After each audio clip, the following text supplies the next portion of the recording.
तो हम लोग श्रीमद् भगवद गीता यथारूप का अध्ययन कर रहे हैं।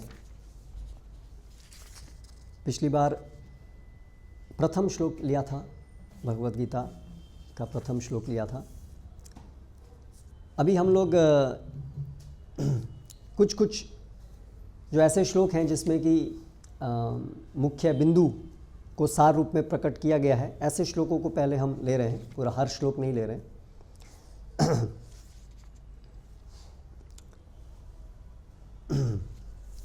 तो आज हम पढ़ने जा रहे हैं श्रीमद् भगवद गीता यथारूप के पहले अध्याय से, जिसका शीर्षक है कुरुक्षेत्र के युद्ध स्थल में सैन्य निरीक्षण, और श्लोक क्रमांक है 28। आप कृपया मेरे पीछे दोहराइए। ओम नमो भगवते वासुदेवाय।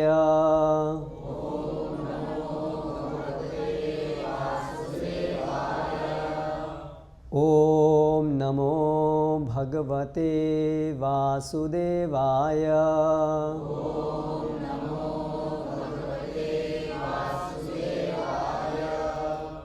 ओम नमो भगवते वासुदेवाय।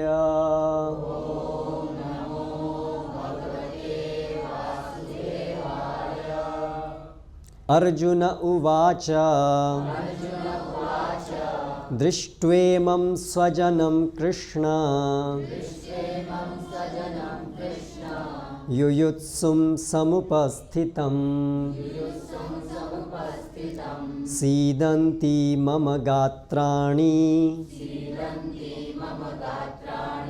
मुखं च परिशुष्यति। अनुवाद एवं तात्पर्य द्वारा कृष्ण कृपा मूर्ति श्रीमद् अभय चरणारविंद भक्ति वेदांत स्वामी श्रील प्रभुपाद इस्कॉन के संस्थापक आचार्य। अर्जुन ने कहा, हे कृष्ण, इस प्रकार युद्ध की इच्छा रखने वाले अपने मित्रों तथा संबंधियों को अपने समक्ष उपस्थित देखकर मेरे शरीर के अंग कांप रहे हैं और मेरा मुंह सूखा जा रहा है।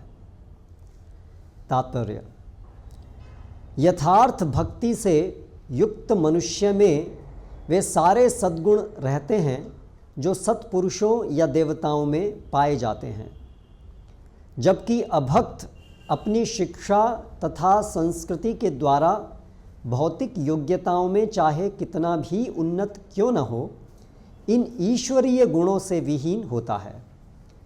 अतः स्वजनों, मित्रों तथा संबंधियों को युद्ध भूमि में देखते ही अर्जुन उन सबों के लिए करुणा से अभिभूत हो गया जिन्होंने परस्पर युद्ध करने का निश्चय किया था।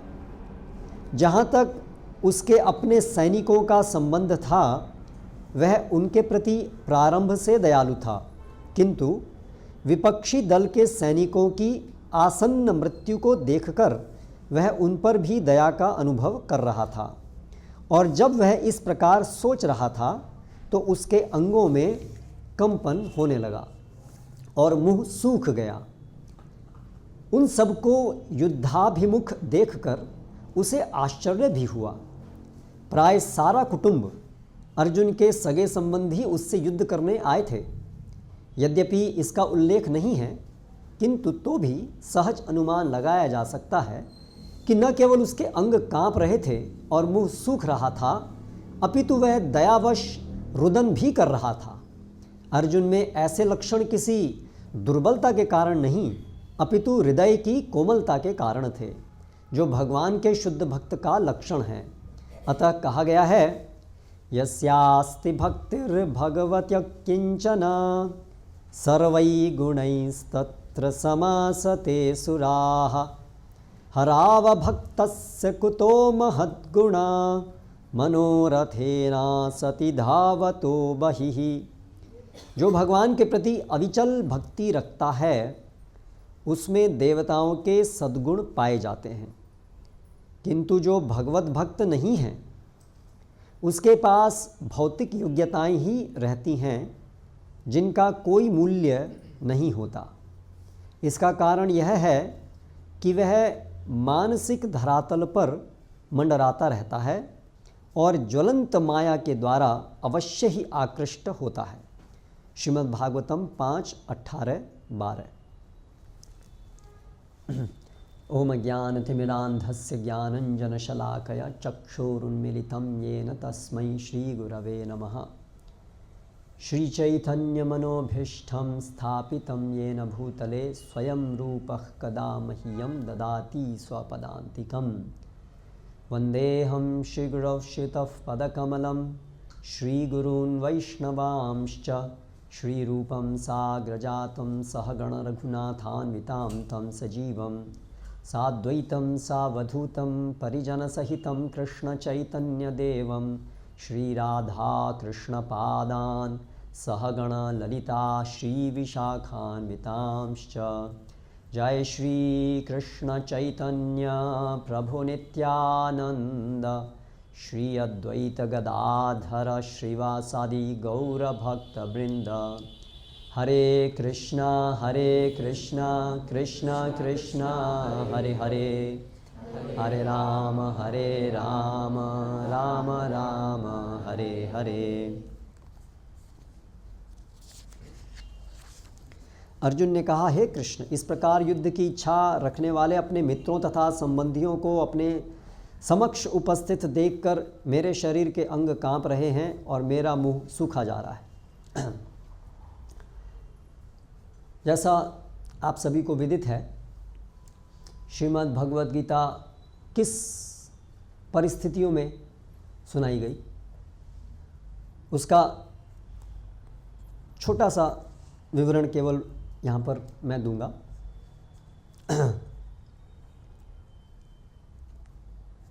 अर्जुन और बाकी सभी पांडवगण वो सभी कौरव वंश में आते थे और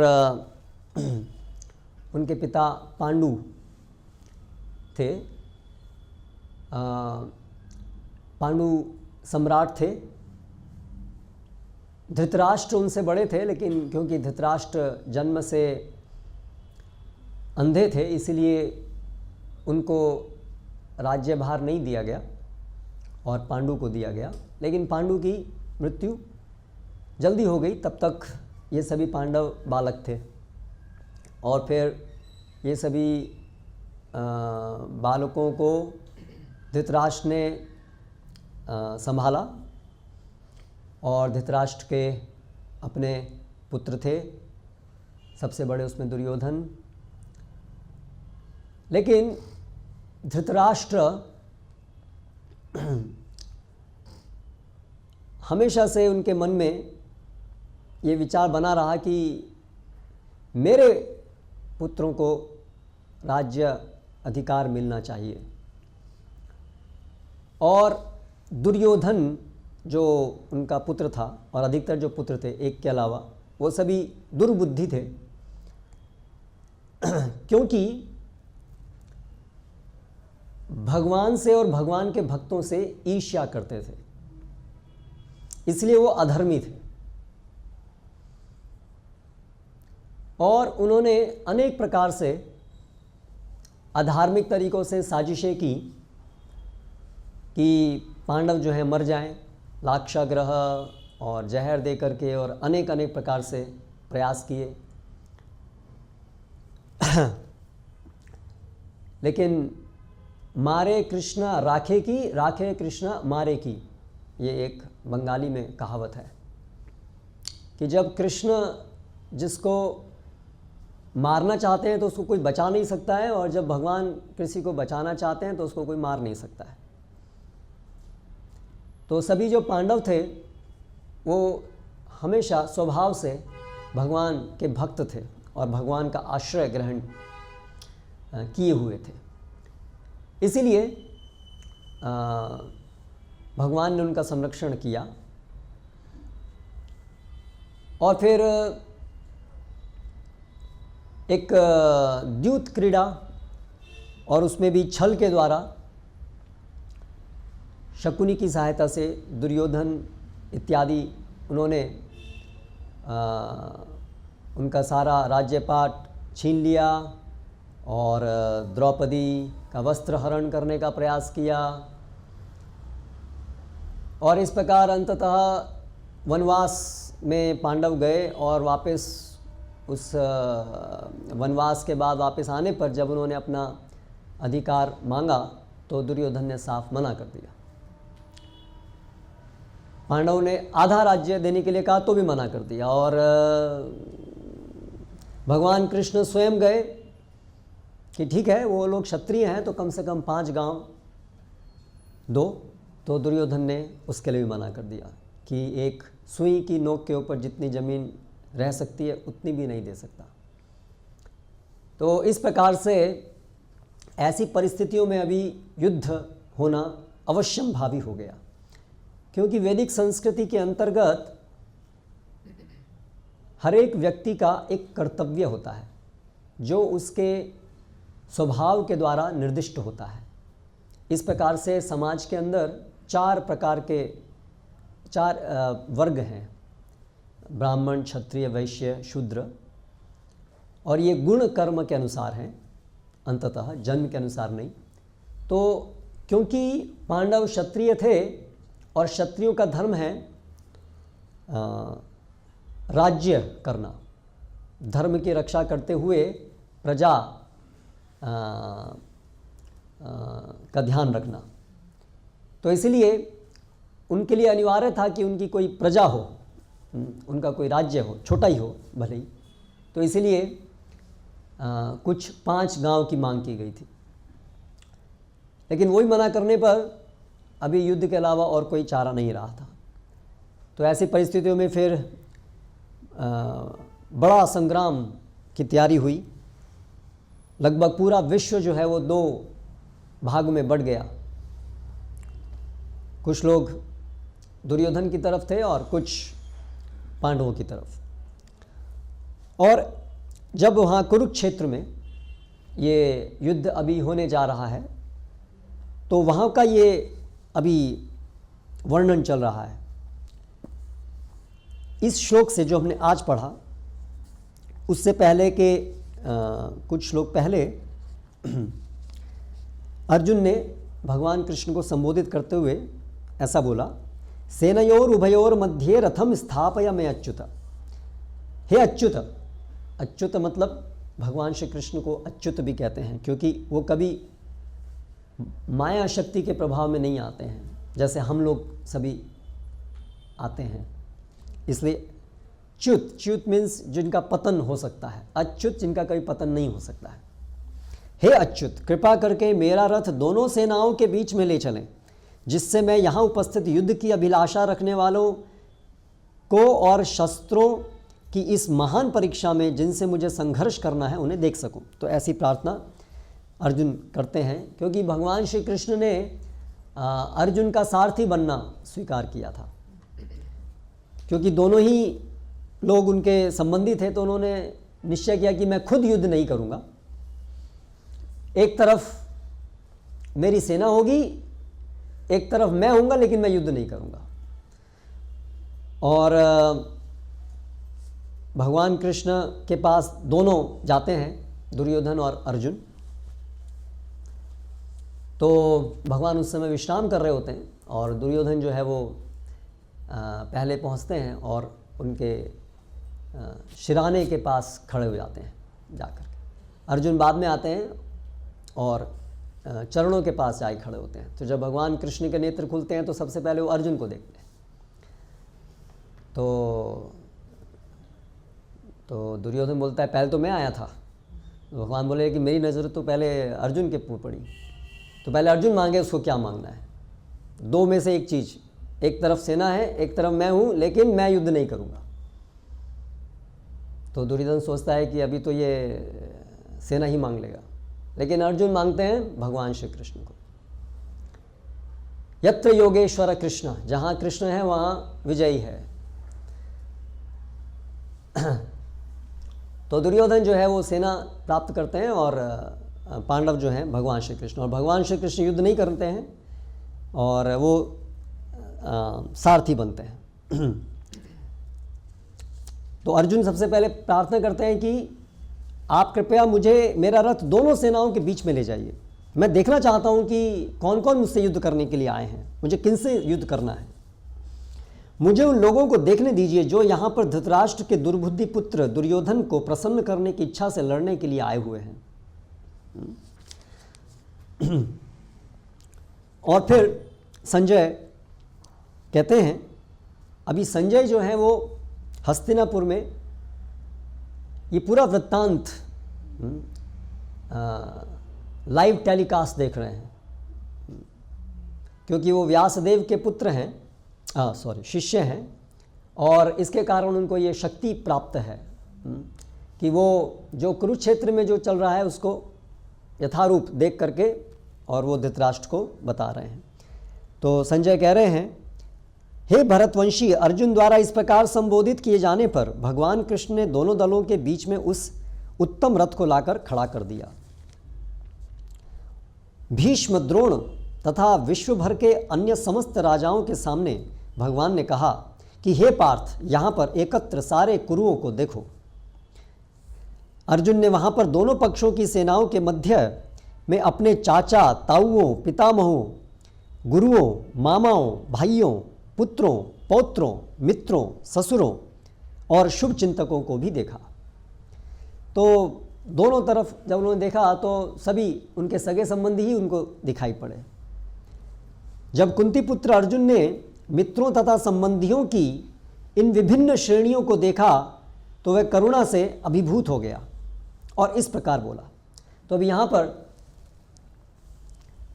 एक बहुत विस्मयकारी चीज़ होती है कि ये सब देख करके अचानक अर्जुन का हृदय जो है वो करुणा से भर जाता है और अर्जुन के अंदर बहुत प्रकार के विचार आने शुरू हो जाते हैं कि ये जो युद्ध मैं कर रहा हूँ ये सही है या गलत है, इसके क्या परिणाम होंगे।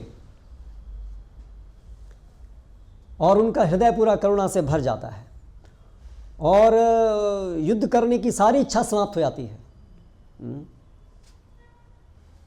बहुत ही एक क्रिटिकल सिचुएशन है अर्जुन के लिए। अर्जुन बहुत बड़े योद्धा हैं, पहले से जाने माने योद्धा हैं, पूरा विश्व जानता है। उन्होंने शिवजी को भी प्रसन्न करके पशुपात अस्त्र प्राप्त किए हैं। वो बहुत प्रसिद्ध हैं महान योद्धा के रूप में। और अभी जब सबसे बड़ा युद्ध होने को आया है तब इस प्रकार से उनके मन के अंदर विचार आ रहे शुरू हो गए हैं और वो बिल्कुल निरुत्साहित हो गए हैं युद्ध करने के लिए। तो फिर ये आज का श्लोक जो हमने पढ़ा ये वो बोलते हैं जैसा हमने पिछली बार जो कक्षा हुई थी उसमें बताया था कि श्रीमद् भगवत गीता हम सभी के जीवन के लिए जीवन कैसे जीना है, क्या करणीय है, क्या करना चाहिए, क्या नहीं करना चाहिए, ये सब चीज़ों का पूरा ज्ञान श्रीमद् भगवत गीता के माध्यम से हमें मिल सकता है। जैसी परिस्थिति अर्जुन के सामने उपस्थित हुई एग्जैक्टली वैसी परिस्थिति शायद हम लोगों के साथ किसी के साथ भी नहीं होगी, निश्चित रूप से नहीं होगी, क्योंकि अर्जुन में हम में बहुत अंतर है, वैदिक संस्कृति में और आज की संस्कृति में बहुत अंतर है। लेकिन जिस प्रकार की विषम परिस्थिति अर्जुन के सामने थी ऐसी हम सब के सामने कभी ना कभी तो आएगी। जब हमें विचार करने पर मजबूर होना पड़ेगा कि अंततः ये जीवन क्या है, उद्देश्य क्या है, जो भी हम कार्य कर रहे हैं अंततः उसका अभिष्ट फल किस चीज़ से हमारे को अंतःकरण में पूर्ण संतुष्टि होगी। कैसे हम पता लगाएं कि क्या सही है क्या गलत है। ऐसे बहुत सारे हमारे जीवन में ऐसे मोड़ आते हैं कि हमें क्या करना चाहिए, इसका उत्तर जानने के लिए मूल प्रश्न पे जाना पड़ेगा कि आखिर लक्ष्य क्या है जीवन का।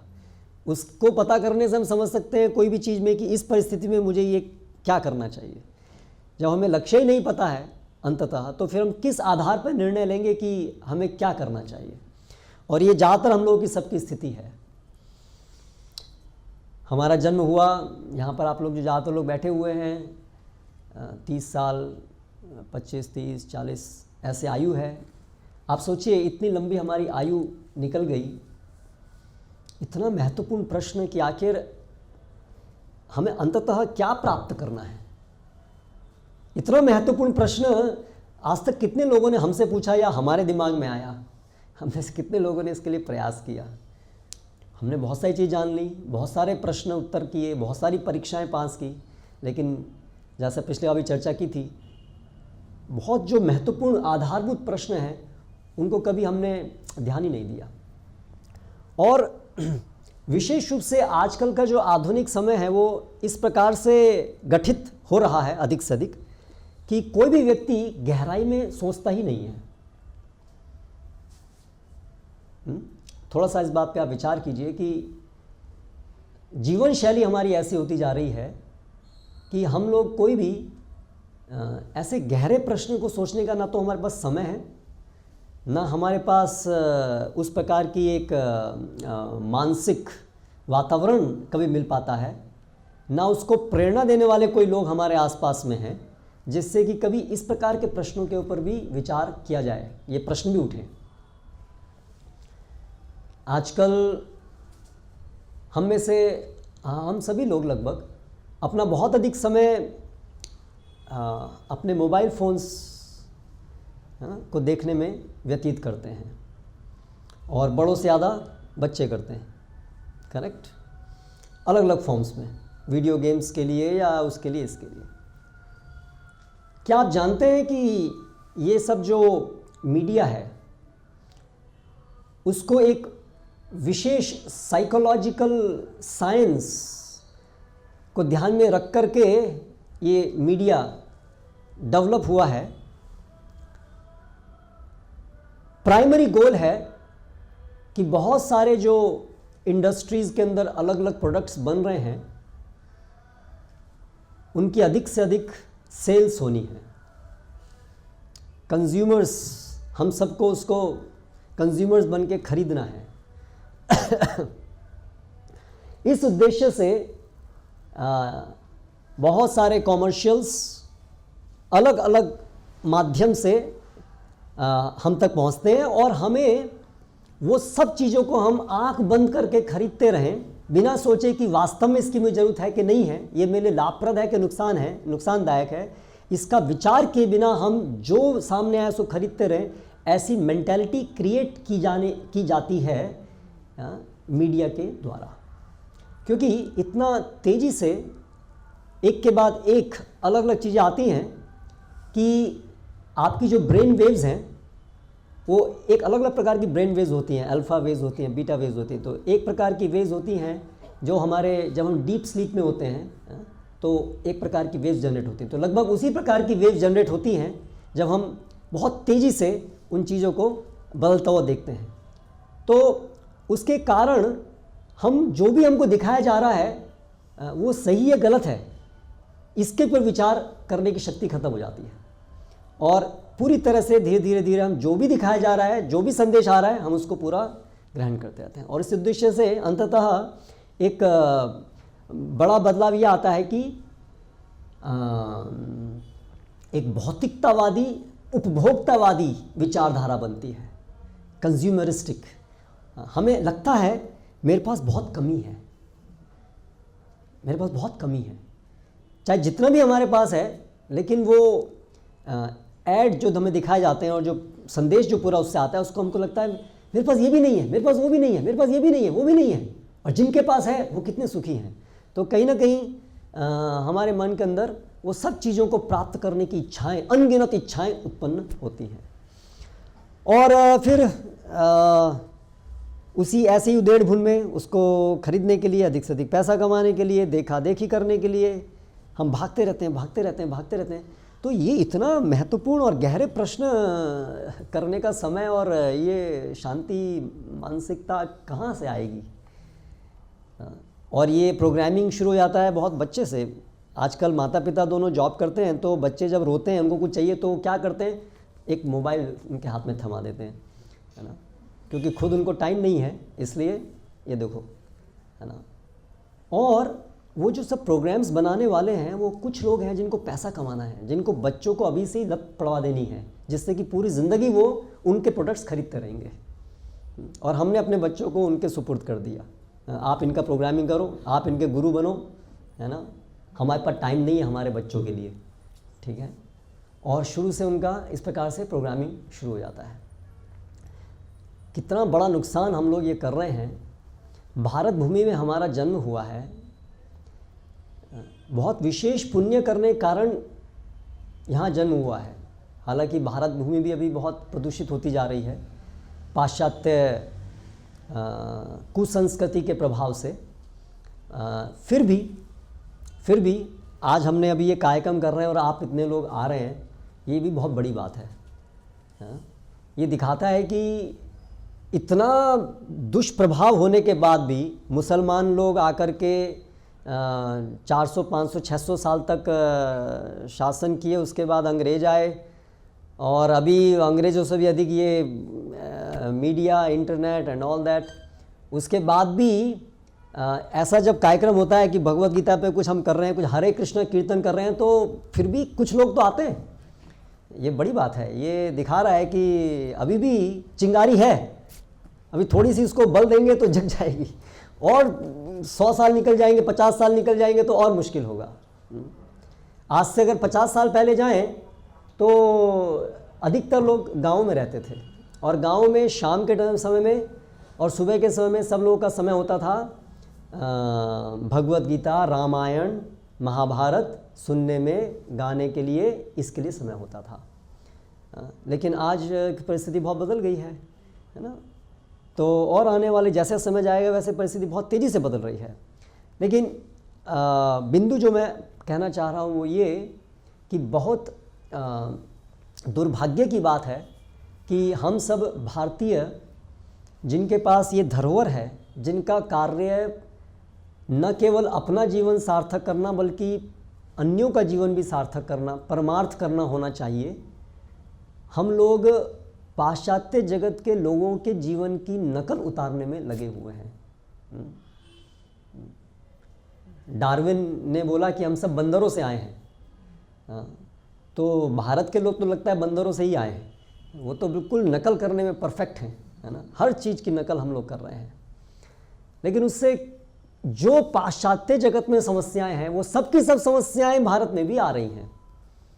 हम क्या सोचते हैं कि हम बहुत बुद्धिमान हैं, हम केवल हर जगह की अच्छी चीज़ ले लेंगे, बुरी चीज़ छोड़ देंगे। लेकिन होता नहीं है ऐसे। ये सारी जो एक जीवन शैली है उसका एक पूरा पैकेज है, वो सबका सब एक ही साथ आता है। भारत में जहाँ पर कभी डाइवोर्स जैसी कोई चीज़ होती नहीं थी, वैदिक संस्कृति में उसका शब्द ही नहीं है, आज ये सर्वसामान्य हो गया है। तो पाश्चात्य जगत की हम जैसे से नकल करेंगे वहाँ की सारी कुरीतियाँ और सभी दुर्गुण आएंगे। तो उसी के साथ ये भी एक दुर्गुण है, बड़ा महान दुर्गुण है, कि आध्यात्मिक दृष्टि से अपने जीवन के विषय में सोचने के लिए, अपने विषय में सोचने के लिए ना समय है, ना किसी के पास इच्छा है, ना कोई उत्साह है ना। केवल उत्साह पैसा कमाने में और पैसा खर्च करने में, ये दो ही काम हम करते हैं, पैसा कमाना और पैसा खर्च करना। तो इतने गहरे प्रश्न कैसे हमारे अंतःकरण में आएंगे। तो इसलिए अगर हम धीरे धीरे इस प्रकार से सत्संग में आने का एक नियम बनाएंगे, कुछ समय निकालेंगे, तो ये इतना शक्तिशाली माध्यम है भगवान के विषय में, भगवान के भक्तों की संगति में सुनना। वो इतना शक्तिशाली तरीका है कि ये सारा संसार के दुष्प्रभाव से हम बच सकते हैं। जैसे वैक्सीन लगाते हैं, तो ऐसे ही ये भगवान के विषय में नियमित रूप से भक्तों की संगति में सुनना ऐसा ही एक वैक्सीनेशन की तरह से काम करता है। तो यहाँ नियमित रूप से आएंगे और फिर बाहर जाएंगे तो बाहर का प्रभाव भी हमको कम होगा या नहीं होगा। तो इसी उद्देश्य से ये कार्यक्रम आयोजित किए गए और इसमें अभी हम धीरे धीरे भगवद गीता के ऊपर चर्चा करेंगे, एक एक श्लोक के ऊपर उसको समझने का प्रयास करेंगे। और ये भगवद गीता 5000 साल पहले बोली गई, लेकिन आज के जीवन में भी उतनी ही ये एप्लीकेबल है, जितनी उस समय थी, क्योंकि ये जो ज्ञान है भगवत गीता का ज्ञान, ये सनातन ज्ञान है। हमारे आज के समय के ज्ञान की तरह नहीं है कि आए दिन टेक्नोलॉजी आउट ऑफ डेट होती रहती है। हमारी टेक्स्ट बुक्स के अंदर थ्योरीज बदलती रहती हैं, नई नई थ्योरीज आती रहती हैं, पुरानी थ्योरीज जो हैं पुरानी होती जाती हैं, यूजलेस होती जाती हैं। ये ज्ञान ऐसा ज्ञान नहीं है। भगवत गीता का ज्ञान क्योंकि भगवान के द्वारा दिया गया सनातन ज्ञान है, इसलिए ये, क्योंकि हम हमेशा से आत्मा थे, आत्मा है, आत्मा रहेंगे, वो कोई बदलने वाला नहीं है। हमारा बाह्य परिवेश बदल जाए, टेक्नोलॉजी का टाइप बदल जाए, लेकिन ये चीज़ नित्य है। हम देही हैं, शरीर, हम आत्मा हैं और हमारा एक शरीर है और हमेशा ऐसा ही रहेगा। तो इसलिए ये जो ज्ञान है ये सनातन ज्ञान है, इसलिए ये आज भी उतना ही रेलेवेंट है जितना कि कभी भी था और हमेशा भी रहेगा। तो आज के इस श्लोक में और आने वाले कुछ श्लोकों में अर्जुन ने जब ये देखा कि उसके स्वजन इकट्ठा हैं, तो भगवान की इच्छा से अर्जुन के अंदर ये प्रश्न उठने लगे। ये भी भगवान की इच्छा से ही हुआ। अर्जुन के अंदर ये अज्ञानता आने की अन्यथा संभावना नहीं थी, क्योंकि अर्जुन जो है वो भी भगवान के एक नित्य पार्षद हैं। वो भी भगवान की लीला में भाग लेने के लिए बार बार आते हैं। भगवान जब आते हैं इस भूमि धरातल पर, अर्जुन भी आते हैं, वो नित्य पार्षद है। लेकिन हम लोगों को जानने की आवश्यकता थी इस ज्ञान की, इसलिए अर्जुन को एक माध्यम बनाया गया। अर्जुन को के ज्ञान को कुछ समय के लिए ढक दिया गया भगवान कृष्ण के द्वारा, जिससे वो इस प्रकार के प्रश्न प्रस्तुत कर रहे हैं और फिर इसके उत्तर में भगवान बताएंगे, जिससे हम ये सब कुछ विषय समझ पाएंगे। और इन सब विषयों को समझने के बाद में नष्टमोह स्मृतिर लब्ध्वा त्वत्प्रसादात् मया अच्युता, अर्जुन जो है वो 18वें अध्याय में फिर बोलते हैं कि भगवान, ये भगवद गीता सुनने के बाद में नष्टमोह, मेरा जो मोह है पूरी तरह से नष्ट हो गया है। स्मृतिर लब्धा, मेरी जो स्मृति है मुझे वापस मिल गई है। त्वत्प्रसादात् मया अच्युता, आपके प्रसाद से हे अच्युत। और अभी मैं तैयार हो गया हूँ, करिष्ये वचनम तवा, अभी मैं आपके वचनों को पूरा करने के लिए पूरी तरह से तैयार हूँ। तो भगवत गीता का उद्देश्य है कि हम सब भी अर्जुन की तरह से भगवान कृष्ण की बात के अनुसार, के वचनों के अनुसार, के निर्देश के अनुसार जीवन जीने के लिए तैयार हो जाएं, जीवन जिए। ये इसका पर्पस है भगवत गीता का। इसका अर्थ ये नहीं है कि हम भी अर्जुन की तरह से युद्ध करेंगे, वो परिप्रेक्ष्य सबके अलग अलग हो सकते हैं, लेकिन जो उसका सार है वो हम सबके लिए एप्लीकेबल है कि हम सभी को भगवान के आदेश के अनुसार अपना जीवन जीना चाहिए, जो हमारी वर्तमान समय की पूरी विचारधारा से बिल्कुल उल्टा है। हमारे आज की जो आधुनिक विचारधारा है, विशेष रूप से आधुनिक समय में है, हालांकि ये भौतिक जगत में हमेशा से ऐसी विचारधारा रहती है, लेकिन ज़्यादा आज के संदर्भ में अधिक यथार्थ है ये कि हम सोचते हैं हम अपनी जीवन शैली खुद निर्धारित किए हैं। आज का जो हमारा जीवन शैली है वो हमारे द्वारा बनाया गया है। आज पूरी जो हमारी कल्चर है, क्या पहनना है, एटिकेट्स और पैसा कैसे कमाना है, जीवन की आवश्यकताओं को कैसे पूरा करना है, इनकी सब एक एक डिटेल्स जो हैं वो वर्तमान समय में अधिक से अधिक मनुष्य की दिमाग की उपज है। जबकि वैदिक संस्कृति के अनुसार हर चीज शास्त्रों के अनुसार होनी चाहिए, क्योंकि ये जगत भगवान के द्वारा एक विशिष्ट हेतु से बनाया गया है और इसलिए उनके द्वारा दिए गए नियम हैं। उन नियमों के अनुसार चलने से हम सही प्रकार से जी पाएंगे। जैसे अभी हम भारत के नागरिक हैं तो भारत सरकार के नियम हैं सिटीजन्स के लिए, उनके नागरिकों के लिए, नागरिकों को किस प्रकार के कार्य करने हैं, क्या नहीं करना है, ऐसे सब दिशा निर्देश हैं। लेकिन अगर कोई व्यक्ति सरकार के नियमों का पालन की परवाह ना करे तो उसे क्या कहते हैं, गुनहगार कहते हैं। वो क्रिमिनल हो जाता है और फिर उसका स्थान जेल में होता है। तो उसी प्रकार से मतलब उसको यातनाएं दी जाती हैं। तो उसी प्रकार से हम वर्तमान समय में, आधुनिक समय में जितना अधिक शास्त्रों के आदेशों के विमुख अपनी मनमर्जी से जीवन जी रहे हैं, अपनी मनमर्जी से कार्य कर रहे हैं, उतना ही अधिक हम भगवान की प्रकृति के द्वारा दंडित हो रहे हैं। जैसे गुनाहगार जो है वो दंडित होता है, उसी प्रकार से हम सभी दंडित हो रहे हैं। उसका कारण क्या है कि एक पूरी एक समाज के अंदर एक मानसिकता फैली हुई है ईश्वर विहीनता की। अंततः कोई ईश्वर नहीं है, कोई ईश्वर नहीं, कोई भगवान नहीं। किसने देखा? आजकल भारतीय लोग भी, हम लोग इसी प्रकार से बात करते हैं और हमारा जो मॉडर्न एजुकेशन सिस्टम है वो पूरी तरह से हमें तैयार करता है नास्तिक बनने के लिए। हमारे स्कूलों में हमको डार्विन थ्योरी सिखाई जाती है। डार्विन थ्योरी के अनुसार हमारे पूर्वज कौन थे? हमारा सबका गोत्र हम बताते हैं ना, कुछ गोत्र है हमारा, अलग अलग गोत्र बताते हैं, लेकिन डार्विन के अनुसार हमारा सबका एक ही गोत्र है, कपी गोत्र। बंदर, वहीं से आए हम लोग, और उससे पहले रसायन। अंततः ये जो डार्विनवाद है ये अंततः हमें कहाँ ले जाता है कि अंततः जीवन रसायन है।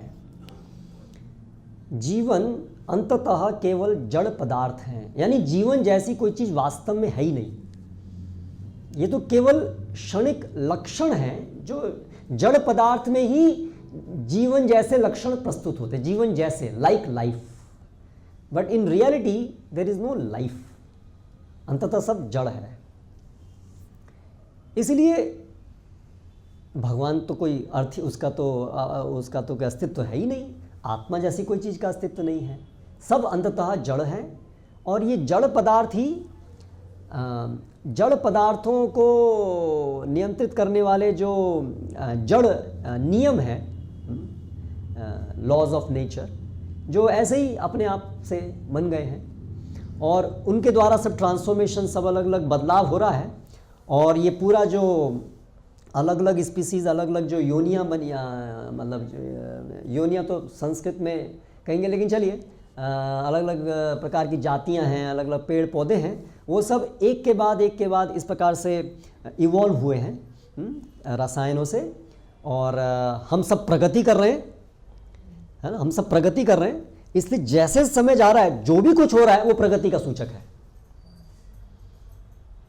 क्योंकि पिछले 40-50 हज़ार से, जब से मनुष्य आया एप्स से, तब से हम सब प्रगति कर रहे हैं। इसलिए जैसे जैसे ये अधिक से अधिक आधुनिक कल्चर आ रही है वो प्रगति का सूचक है। जितना अधिक हम ये भगवत गीता को भूल करके इंटरनेट पर अधिक से अधिक समय बिता रहे हैं, ये प्रगति का सूचक है। जितना अधिक हमारे अंदर अधिक से अधिक लोभ है पैसे के लिए, उतना ये अधिक प्रगति का सूचक है। हर चीज़ प्रगति, क्योंकि जैसे समय आगे जा रहा है वैसे वैसे प्रगति ही हो रही है। क्योंकि पहले तो हमारा जो, हम तो प्रिमिटिव थे, बहुत ही पिछड़े हुए लोग थे सब, है ना। तो इसलिए जो भी कुछ हो रहा है, जो बदलाव हो रहा है, वो सब प्रगति है। बदलाव को प्रगति का नाम दे दिया गया है। समय के अनुसार जो भी बदलाव होगा वो सब प्रगति होगी।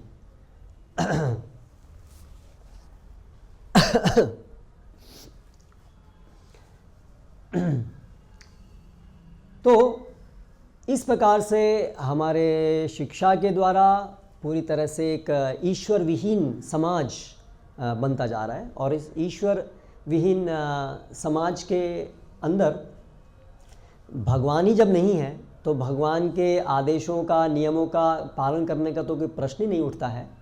और बहुत प्रकार के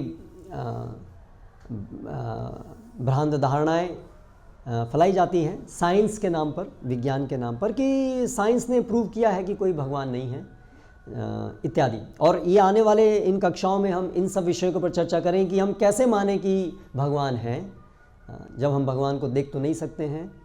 और कैसे माने कि ये भगवत गीता ये चली आ रही है, कोई भगवान है, उन्होंने दिया है ये ज्ञान, किसी मनुष्य के द्वारा नहीं लिखा गया है। ऐसे सब प्रश्न हमारे मन में भी होंगे, क्योंकि हम सब भी वही एजुकेशन सिस्टम से ही पढ़ करके आए हैं, तो स्वाभाविक रूप से वो प्रश्न होंगे। तो इन कक्षाओं में हम इन सब प्रश्नों के ऊपर चर्चा करेंगे, और आपके मन में भी जो ये सब प्रश्न हैं खुल करके आप लोग भी पूछिए। अंधविश्वास नहीं कीजिए, अंधविश्वास नहीं कीजिए। शास्त्र कभी भी अंधविश्वास करने के लिए नहीं है, ब्लाइंड फेथ के लिए नहीं है। शास्त्रों को आप पढ़ेंगे तो हर एक चीज़ के पीछे कारण है, रीजनिंग है, और उसके ऊपर चर्चाएं हुई हैं, सब प्रकार के दर्शनों के ऊपर चर्चा हुई हैं, निरीश्वरवादी, नास्तिक, सबके ऊपर। तो इसलिए केवल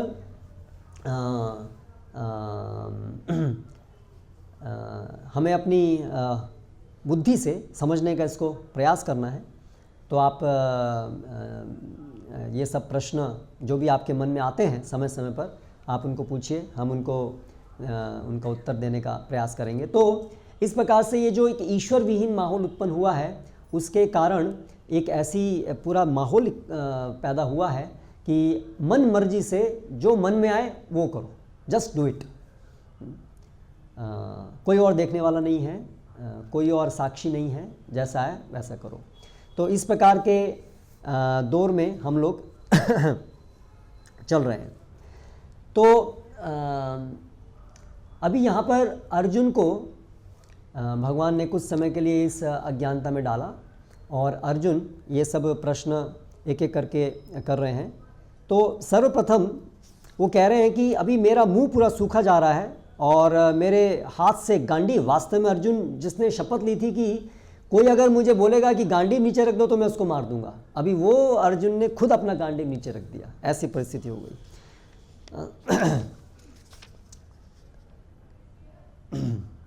तो अर्जुन को अपने स्वजनों के प्रति बहुत करुणा आ रही है। तो श्रील प्रभुपाद तात्पर्य में बता रहे हैं कि अन्यों के प्रति करुणा का भाव ये एक अच्छा गुण है ना, अन्यों के प्रति करुणा आना। तो अर्जुन के अंदर ये भाव था। अभी दुर्योधन के भी तो सब सगे संबंधी थे, क्योंकि सब दोनों ही तो भाई थे, लेकिन दुर्योधन के मन में तो ऐसे भाव नहीं आए, करुणावश, करुणा के उद्गार वहाँ तो नहीं आए। तो अंतर क्या था कि अर्जुन जो है वो भगवान के भक्त होने के कारण उनके अंदर ये सभी सद्गुण स्वभाव से उपस्थित हुए। तो ये एक बहुत महत्वपूर्ण सिद्धांत है जो शास्त्रों में बताया गया है कि भगवान को समझने से, भगवान की भक्ति सेवा करने से हमारे अंदर जो सभी सामान्य सद्गुण हैं वो स्वयं आते हैं, उसके लिए अलग से हमें प्रयास नहीं करना पड़ता। इसलिए वो जो श्लोक हमने यहाँ पढ़ा, यस्यास्ति भक्तिर भगवते अग्निंचना, ये श्रीमद् भागवतम में से एक श्लोक है। तो आज आप देखिए कि समाज के अंदर हम चाहते हैं ना कि लोगों के अंदर अच्छे गुण आए, है ना। काम, क्रोध, लोभ, मोह, मद, मत्सर्य, ये 6 प्राथमिक दुश्मन हैं जो सब हमारे हृदय में बैठे रहते हैं। काम, लस्ट, क्रोध, काम, क्रोध, लोभ, ग्रीड, काम, क्रोध, लोभ, मोह, मद, मत्सर्य। अर्थात मोह अर्थात यथार्थ रूप में किसी चीज़ को ना समझ पाना, सही को गलत, गलत को सही, गलतियां अलग अलग प्रकार की करना और ईर्ष्या करना, ये सब अलग अलग प्रकार के दुर्गुण हमारे अंदर रहते हैं। और आधुनिक समय में तो हम देखते हैं कि इसका बहुत अधिक बोलबाला हो रहा है, क्योंकि मूल कारण है ईश्वर विहीनता। लेकिन हम देख सकते हैं कि जो लोग ईश्वर में विश्वास रखते हैं उनके अंदर भी ईर्ष्या, द्वेष तो देखने को मिलती है। धर्म के नाम पे भी बहुत सारी लड़ाइयाँ होती हैं। हिस्ट्री के अंदर धर्म के नाम पे भी बहुत बड़े बड़े लड़ाइयाँ हुई हैं, जिहाद और अलग अलग प्रकार के। तो कैसे समझेंगे कि जो लोग ईश्वर को समझते हैं उनके अंदर ये सद्गुण आते हैं। एक विशेष कम्युनिटी के अंदर दिखता है कि उनका तो पूरा हिंसा ही बहुत प्राथमिक लक्षण दिखता है उनके अंदर। तो जब हम कहते हैं कि भगवान को समझना, तो भगवान को यथारूप समझना, भगवान को समझना भी एक विज्ञान है, वो कोई अंधविश्वास नहीं है। भगवान के गुण क्या है, भगवान का हमारे साथ संबंध क्या है, ये सब विषय विज्ञान, ये एक विज्ञान है। इसको गलत समझने से, जैसे कोई भी विज्ञान को गलत समझने से गलत परिणाम होते हैं, उसी प्रकार से ये जो विषय है कि भगवान क्या है, भगवान का मतलब क्या है, इसको सही प्रकार से समझने की आवश्यकता है। अगर भगवान को कोई सही प्रकार से समझ पाएगा तो निश्चित रूप से कभी उसके हृदय में किसी के प्रति ईर्ष्या द्वेष भावना हो ही नहीं सकती, क्योंकि सभी ईर्ष्या द्वेष का कारण है भगवान के प्रति ईर्ष्या होना। तो जब भगवान के प्रति, भगवान को वास्तव में समझा जाता है तो सभी के प्रति प्रेम उत्पन्न होता है, किसी से ईर्ष्या द्वेष का प्रश्न ही नहीं होता है। लेकिन जो हम तथाकथित धर्म या भगवान के नाम पर जो लड़ाई देखते हैं वो भगवान को सही प्रकार से ना समझने का कारण है। अन्यथा श्रीमद् भगवद गीता वो प्लेटफॉर्म है जिससे सभी, पूरे संसार के सभी लोग संयुक्त हो सकते हैं। अगर वैज्ञानिक दृष्टि से भगवान को समझा जाए तो ज़्यादातर लोग क्या समझते हैं, अलग अलग प्रकार से भगवान जो है वो हमारे भौतिक जगत में इच्छा पूर्ति करने के एक साधन मात्र हैं, और हम विशेष हैं, हम भगवान के सबसे प्रिय हैं, बाकी लोग सब बेकार हैं। We are the choicest people of the God, हम भगवान के सबसे प्रिय हम हैं। तो ये सब जो भगवान की समझ है वो परिपूर्ण समझ नहीं है। तो इसीलिए यहाँ पर ये भगवद गीता यथारूप, एज इट इज़, तो एक यथारूप रूप से यदि हम भगवान को समझेंगे, अलग अलग भाषाओं में भगवान को इंगित करने के नाम अलग अलग हो सकते हैं। कहीं पर उसको अल्लाह कह सकते हैं, इंग्लिश में उसको गॉड कह सकते हैं, संस्कृत में उसको ईश्वर कह सकते हैं, है ना। लेकिन केवल नामों को बदल देने से जिनको हम इंगित कर रहे हैं उनमें तो अंतर नहीं पड़ता है। जैसे सूर्य कहिए कि सन कहिए, वाटर कहिए कि जल कहिए, बात एक ही है। तो उसी प्रकार से शास्त्र हमको नहीं सिखाता कि इस प्रकार के जो ऊपरी बदलाव हैं, नाम को लेकर के बदलाव है, उसके आधार पे हम नहीं, ये मेरे भगवान, ये तुम्हारे भगवान, ये सब शास्त्र नहीं सिखाता है। ये अज्ञानता। तत्व क्या है, फिर उसका नाम उस भाषा में अलग अलग हो सकता है, लेकिन तत्व क्या है? ईश्वर, भगवान मतलब जन्मादि अस्य अतः, ये परिभाषा है। जन्मादि अस्य अतः, जिससे सभी चीज़ का जन्म हुआ है। हर एक चीज़ की परिभाषा होती है, कोई भी सब्सटेंस होता है उसकी एक परिभाषा है, उसके गुण हैं, फिर उसको अलग अलग भाषा में, अलग अलग कल्चर में अलग अलग नाम से जाना जा सकता है ना। एक लोहा एक पदार्थ है, और लोहे के ऊपर जो लॉज हैं, जो काम कर रहे हैं, चाहे वो आप एक फ्रेंच टीचर से सीखिए कि इंडियन टीचर समझिए, उसमें कोई अंतर नहीं है।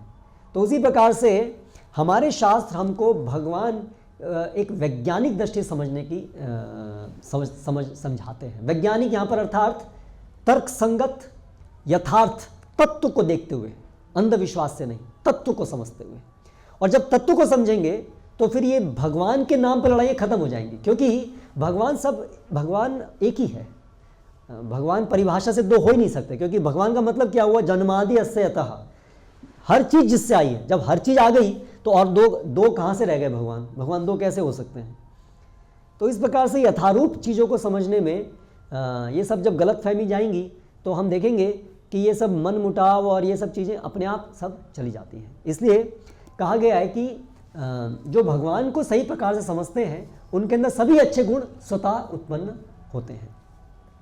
तो ये जो भगवद गीता है, इसका परिणाम, जैसा मैंने पिछली कक्षा में भी कहा था, केवल ऐसा नहीं है कि केवल इस लोक से परे की ही बातें हैं शास्त्रों में, इस जगत के बारे में, यहाँ ये जगत तो बेकार है, टेम्परेरी है, छोड़ो, बस केवल परलोक की बात है, ऐसा नहीं है। शास्त्रों में परलोक तो लक्ष्य है ही, लेकिन इस लोक में कैसे जीना है, कैसे सब अच्छे से यथासंभव रह पाएँ, जिससे कि हम धीरे धीरे परलोक या भगवत धाम तक जा सकें, उसकी शिक्षा है। क्योंकि इस जगत में जब तक हैं तब तक ये जगत से हम प्रभावित तो होते हैं, इसलिए इस जगत को स्वस्थ अवस्था में तो रखना होगा, अपने शरीर को, अपने समाज को, है ना। तो वो सब जानकारी भी भगवद गीता में दी है। तो इस समाज को स्वस्थ रखने के लिए लोगों के अंदर सद्गुण होने चाहिए। अगर सब लोग ईर्ष्या द्वेष करेंगे, हिंसा करेंगे, तो समाज में अशांति उत्पन्न होगी, और ऐसे अशांति के वातावरण में भगवत गीता का अनुशीलन या कोई भी उच्च स्तरीय विज्ञान का अनुशीलन मुश्किल होगा। करेक्ट। तो इसीलिए शास्त्रों में ये सब निर्देश हैं, और उसका मूल ये है कि जहाँ पर भी भगवान को समझने की एक सच्चा प्रयास शुरू होगा, वहाँ पर स्वाभाविक रूप से लोगों के अंदर ये सब दुर्गुण खत्म हो जाएंगे। दूसरों का शोषण करने की वृत्ति, क्योंकि हम देख पाएंगे कि हर चीज़ भगवान की संपत्ति है, हर चीज़ भगवान की है, और मैं भोक्ता नहीं हूँ, मैं भगवान का सेवक हूँ, और हर व्यक्ति भगवान का सेवक है, हर चीज़ भगवान की है। तो ऐसे हमें एक ऐसी विजन प्राप्त होगी जिसमें हम हर चीज़ को भगवान से संबंधित देख पाएंगे, है ना। तो इस प्रकार से जो दृष्टिकोण हमारा डेवलप होगा, उससे स्वाभाविक रूप से ये सब प्रकार के दुर्गुण जो है वो ख़त्म हो जाएंगे। तो आज हमारे स्कूलों में भी और अलग अलग स्तर पे प्रयास हो रहे हैं कि लोगों के अंदर जो आज अलग अलग प्रकार की कुरीतियाँ डेवलप हो रही हैं वो कैसे कम हो। हिंसा एक बहुत बड़ी समस्या है, अधिक से अधिक लोग हिंसक होते जा रहे हैं। हम टेररिस्ट देख रहे हैं, अलग अलग टेररिस्ट मूवमेंट जो है वो खड़े हो रहे हैं, और झगड़ा लड़ाई भाई भाई के अंदर, पड़ोसी अड़ोसी के अंदर, हर जगह कलह है, छोटी छोटी बात के ऊपर कलह है। फिर झूठ, धोखा देना, है ना। किसी व्यक्ति को क्या कष्ट पहुंच रहा है उससे किसी को कष्ट नहीं होता है, कैसा भी कुछ भी करने के लिए तैयार है ना। अपना स्वार्थी,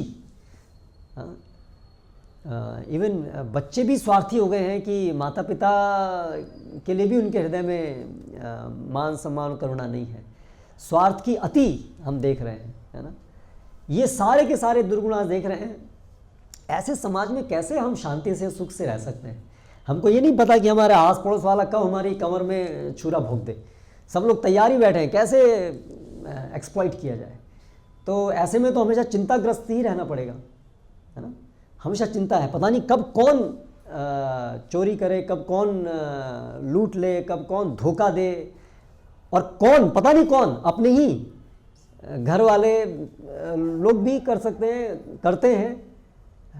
तो आप सोचिए कि ऐसे वातावरण में शांति कहाँ, सुख शांति कहाँ होगी।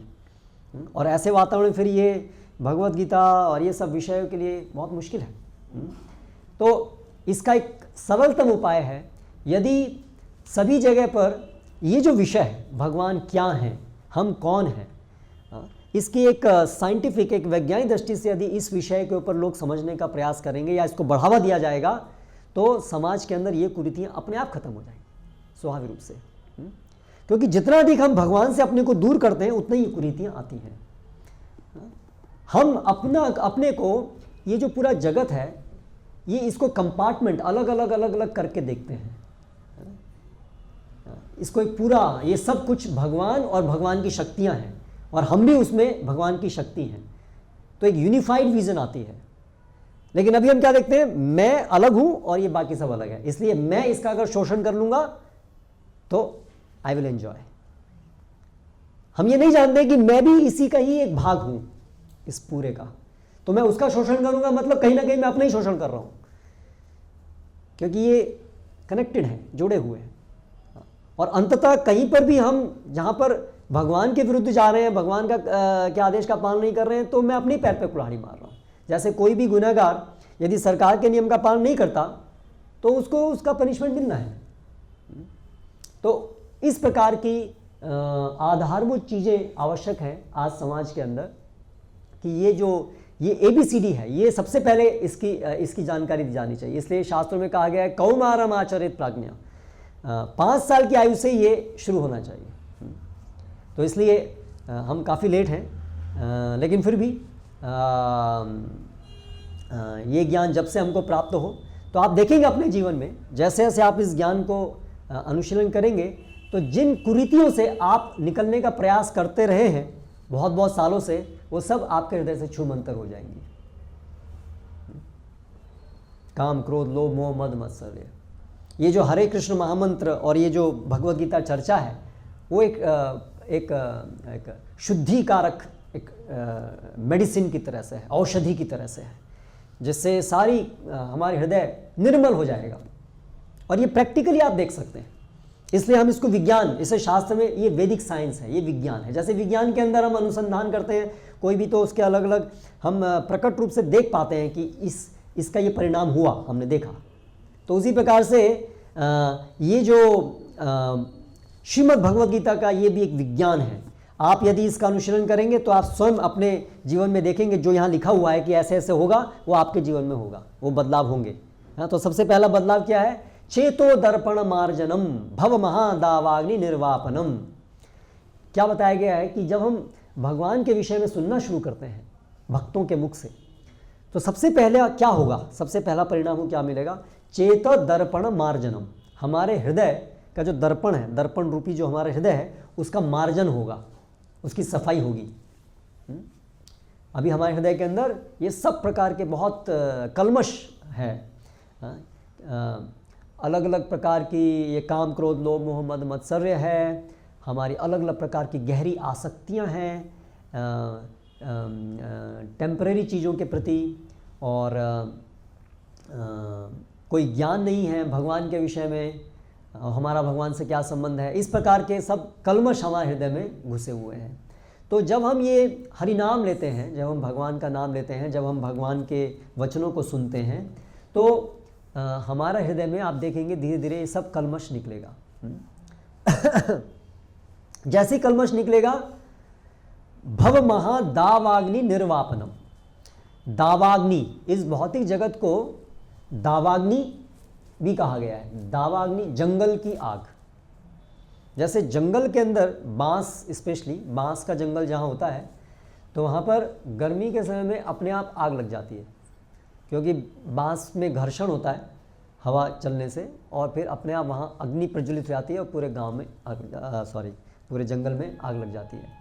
तो उसी प्रकार से इस भौतिक जगत को दावाग्नि क्या है? क्योंकि यहाँ पर भी हर दिन, हर समय समय पर अलग अलग प्रकार की अग्नि, अलग अलग प्रकार के क्लेश उत्पन्न होते ही रहते हैं। हमें उसके लिए कुछ प्रयास नहीं करना पड़ता, बस आप रहिए, बैठे रहिए। अगर आप कहीं बाहर भी नहीं जाएंगे, घर में भी रहेंगे, तो भी क्लेश उत्पन्न होते रहेंगे। शारीरिक, मानसिक, अलग अलग प्रकार के क्लेश उत्पन्न होते रहेंगे। चिंताम अपरिमेयामते, लास्ट टाइम मैंने बताया था ये लक्षण। अनेक अनेक अनेक अनेक अनेक अनेक अनेक चिंताएं चिंताएं चिंताएं चिंताएं और अलग अलग प्रकार के कष्ट, आध्यात्मिक आदि, भौतिक आदि, दैविक कष्ट, ये इस भौतिक जगत का लक्षण, गुण है। तो जब हम भगवान के विषय में सुनना शुरू करेंगे, जब हमारी ये समझ थोड़ी थोड़ी आनी शुरू होगी, तो हम तुरंत देख पाएंगे कि ये सब चिंताएं हमारे हृदय से सब खत्म हो गई। चिंताएं सब खत्म, क्योंकि चिंताओं का मूल खत्म हो गया। चिंताओं का मूल है, हम सोच रहे हैं कि हम अनाथ हैं, हमारा कोई नहीं है, इसलिए इनसिक्योरिटी की फीलिंग है। कौन हमारा कब नाश कर देगा, क्या हो जाएगा, अगर मेरे को ये नहीं मिलेगा तो क्या हो जाएगा। इसलिए शास्त्र में इसको बताया, भयम द्वितीयाभिनिवेशतः स्यात्। भय, भय, सबको बहुत भय है। भय का कारण है अपनी पहचान को भूल करके दूसरी किसी पहचान में अपने को बना। जैसे उदाहरण देता हूँ, आप सपने, आप सो गए अच्छे से, दिन में आपने बड़े सुखी थे, सो गए, और सोने में आपने बहुत भयानक कोई सपना देख रहे हैं, आप है ना, भयानक सपना देख रहे हैं, तो आप डर जाते हैं, और जब तक सपना चलता है तब तक आप डरते रहते हैं, डरे रहते हैं। करेक्ट। उपाय क्या है उसका? सपने से बाहर आना, जगना। जैसे ही जगेंगे तो सपना खत्म, सपना खत्म तो उसका डर खत्म, उसके अंदर जो डर था। तो उसी प्रकार से अभी हम सब लोग एक बड़ा दीर्घकालीन सपना देख रहे हैं। हम केवल रात को सपना नहीं देखते, हम दिन में भी सपना देखते हैं, डे ड्रीम। क्योंकि सपने की कैरेक्टरिस्टिक क्या होती है? अपने को एक कृत्रिम पहचान बना लेना। सपने में हम अपनी एक कृत्रिम पहचान बनाते हैं। सपने में हम देखते हैं मैं जंगल में जा रहा हूँ, पीछे शेर है, या आजकल तो ये सपने भी नहीं आते क्योंकि जंगल नहीं है, शेर नहीं है। कुछ आधुनिक सिटी लाइफ के कि मैं जा रहा हूँ और पीछे से कुछ लोग चाकू लेके पीछे घूम रहे हैं, शायद ऐसा कुछ सपना आता हो। करेक्ट। तो हमने अपनी आइडेंटिटी बना ली है कि ये मैं, वो सड़क पे चलने वाला जो आदमी है, वो जिसके पीछे वो चाकू लेके घूम रहे हैं, वो मैं हूँ।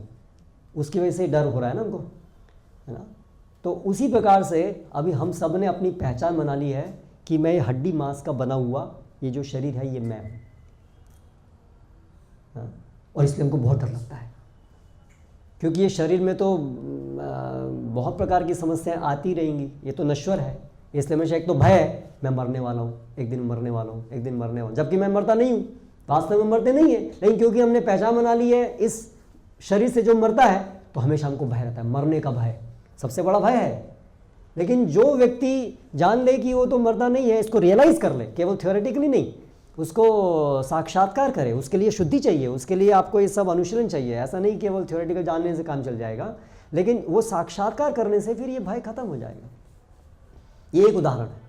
ऐसी बहुत सारी मिसकंसेप्शंस, गलत धारणाओं के कारण हमने अपने ऊपर क्लेशों को लाद लिया है। इसीलिए ये जो ज्ञान जब हम प्राप्त करते हैं, जब हमारे हृदय का शुद्धि होता है, तो सबसे पहला प्रभाव ये होता है कि ये सब अननेसेसरी जो सपने खराब सपने देखने के कारण जो सब हम डर रहे थे और समस्याएं जो थी, वो पहले तो छूमंतर होती है। और फिर धीरे धीरे धीरे आगे जाएंगे तो जैसे जैसे भगवान की समझ हमारी बढ़ेगी और भगवान का साक्षात्कार होगा, तो फिर भगवान के साथ हमारा एक संबंध स्थापित होना शुरू हो जाएगा। तो ये सब चीज़ें आप अपने जीवन में पाएंगे। तो ये जो हरे कृष्ण मंत्र हम लोग करते हैं, ये भगवान के जो नाम हैं, वास्तव में इस भौतिक जगत के नाम नहीं होते हैं। ये भौतिक जगत की वस्तु नहीं है, ये आध्यात्मिक है। इसलिए इन नामों में और भगवान में कोई अंतर नहीं है, ये साक्षात भगवान के समान है। इसलिए जब हम भगवान का नाम लेते हैं, जितनी शुद्धता से हम ले पाएंगे, उसके अनुपात में हम भगवान का सानिध्य प्राप्त कर पाते हैं इन नामों के द्वारा। और जब भगवान का सानिध्य प्राप्त कर पाते हैं तो स्वाभाविक रूप से सभी अच्छे गुण हमारे अंदर आते हैं, सब गंदगी खत्म होती है। सूरज के पास रहेंगे, बाहर सूरज निकला है तो गर्माई आएगी ही। तो उसी प्रकार से भगवान के सानिध्य में आने से स्वतः सब कुछ कल्मश खत्म होगा। तो इसलिए ये भगवद गीता नियमित रूप से हमें सुने हम, और साथ साथ में ये हरे कृष्ण मंत्र करें। ये जो हरे कृष्ण मंत्र है, ये शास्त्रों में कलयुग के लिए विशेष रूप से बताया गया है। भगवान के जो दिव्य नाम है, ये इस भौतिक जगत के नहीं हैं। तो नियमित रूप से ध्यानपूर्वक उनका श्रवण करने से भगवान का हमें सानिध्य प्राप्त होता है। भले ही हम पूरी तरह से उसको 100% भी रियलाइज़ नहीं कर पाएंगे, समय लगेगा, लेकिन डेफिनेटली आप ये तो जल्दी ही अनुभव कर पाएंगे कुछ समय उपरांत ही, कि यदि आप ध्यानपूर्वक थोड़ा जप करना आरंभ करेंगे कि आपका हृदय शुद्ध होना शुरू हो गया है। ये तो आप अनुभव करना शुरू कर देंगे, और वैसे वैसे आपकी फिर श्रद्धा बढ़ेगी, ये सही रास्ते पे आप चल रहे हैं। हाँ? और धीरे धीरे जो भी सब एक एक स्टेप्स दिए हैं उसमें आप जाएंगे तो उसके परिणाम सब आपको दिखते जाएंगे। तो इस प्रकार से आप में से कितने लोग हैं जो अभी नियमित रूप से ये कर रहे हैं हरे कृष्ण मंत्र माला? ओके, तो मेरी रिक्वेस्ट है आप बाकी लोगों से भी कि ये दो काम कीजिए। एक तो नियमित रूप से यहाँ आना, और आप अपने घरों में भी कुछ समय एक फिक्स कर सकते हैं साधना के लिए, जिसमें एक श्लोक पढ़ें, कुछ 10 मिनट, कम से कम 10-15 मिनट, और कम से कम एक माला जप करें। और इस प्रकार से ये साधना का प्रोसेस शुरू करें। तो यहाँ पर हम लोग समाप्त करेंगे आज। हरे कृष्णा। इस विषय में यदि किसी का प्रश्न है तो आप कर सकते हैं, एक आध प्रश्न हम लोग ले सकते हैं। यदि आप सहमत नहीं हो किसी चीज़ से जो मैंने कहा तो भी आप बोल सकते हैं।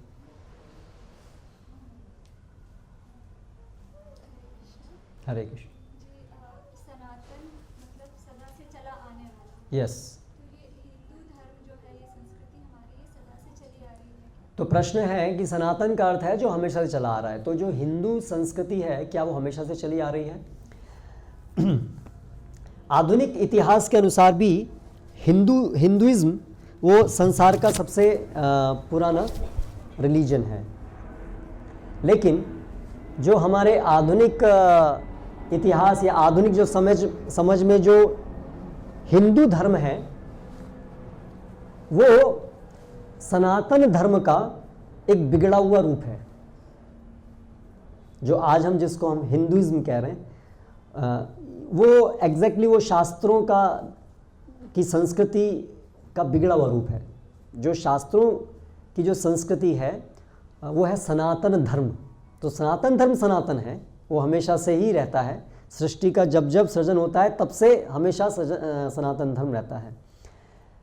वर्तमान समय में आज से 5000 साल पहले कलयुग आरंभ हुआ। जब महाभारत का युद्ध खत्म हुआ भगवान श्री कृष्ण जब अपनी लीलाएं समाप्त करके गए तब से कलियुग का आरंभ हुआ। कलियुग के आरंभ होने से कली के प्रभाव से धीरे धीरे वैदिक संस्कृति का ह्रास होना शुरू हुआ और जो वास्तविक वैदिक ज्ञान है उसके नाम पर बहुत सारे ढोंगी और अलग अलग प्रकार के वाद शुरू हुए। उसमें बुद्ध, अलग अलग जैन, अलग अलग प्रकार के नास्तिकवाद और शास्त्रों के आधार पर भी बहुत प्रकार के अलग अलग वाद से ये धीरे धीरे पूरी वैदिक ज्ञान और वैदिक संस्कृति का ह्रास हुआ। फिर पहले पूरा विश्व जो है वो एक ही जगह से उसका संचालन होता था, पूरे विश्व का एक सम्राट होता था परीक्षित महाराज के समय तक। उसके बाद जैसे जैसे वैदिक संस्कृति कमज़ोर पड़ गई तो अलग अलग जो जगह थी वहाँ के जो लोग थे वो वैदिक संस्कृति से बाहर चले गए और उन्होंने अपने को स्वतंत्र घोषित कर दिया, वैदिक संस्कृति को पालन करना बंद कर दिया और इस तरह से इस्लाम, क्रिश्चियनिटी, ये सब चीज़ें उदित होनी शुरू हुई अलग अलग जगह पर। और फिर आक्रमणकारी के रूप में वो लोग भारत में आए। तो अफ़गान की तरफ से मुस्लिम लोग भारत के अंदर आक्रमणकारी के रूप में आए। तो वहाँ पर जो अफ़गानिस्तान, वहाँ पर जो सिंध प्रदेश है वहाँ पर सिंधु नदी बहती रही है जिसका लोप हो गया लगभग 1500 BC में। तो जो लोग वहाँ से आए, लेकिन उस प्रसिद्ध है सिंधु नदी का वर्णन शास्त्रों में सभी जगह पे। तो जो लोग आक्रमणकारी आए तो सिंधु नदी के पार के लोगों की संस्कृति को उन्होंने हिंदू कहा है। हिंदू, सिंधु से वो अपभ्रंश होकर के हिंदू बना। तो ये जो हिंदू शब्द है वो आधुनिक शब्द है, वो शास्त्रों का शब्द नहीं है। हिंदू रेफर करता है सिंधु नदी के उस पार के सब लोगों को, लेकिन अभी वो सब लोग जो है वो सनातन धर्म पालन करने वाले नहीं हैं, इसलिए आज हिंदू में नास्तिक भी हैं, भगवद गीता को विश्वास नहीं करने वाले भी हैं, सब प्रकार के लोग हैं। कुछ समानताएं हैं, कुछ हद तक वैदिक संस्कृति को पालन करने वाले लोग हैं कुछ हद तक, इसलिए उनको सबको मिला करके हिंदू कहते हैं, कुछ समानताएं। लेकिन फिलॉसफिकली दार्शनिक दृष्टि से बहुत अलग अलग उनके अंदर भेद हैं। तो ये जो हिंदू संस्कृति देख रहे हैं हम, वो वास्तव में सनातन धर्म नहीं है, वो तो रिसेंट है, जो प्रेजेंट रूप हम देख रहे हैं। त्रेता युग में भी या द्वापर युग में भी एक ही धर्म था, लेकिन हम सुनते हैं कि महाभारत का युद्ध भारत की कुरुक्षेत्र भूमि में लड़ा गया, भगवान राम अयोध्या में आए, तो क्या पूरे विश्व में एक ही धर्म था? हाँ, तो उनका प्रश्न है कि हम देखते हैं कि कुरुक्षेत्र में महाभारत का युद्ध हुआ, राम भगवान अयोध्या में आए, तो क्या पूरे विश्व में एक ही धर्म था? एक ही धर्म तो बहुत रिसेंटली तक भी था।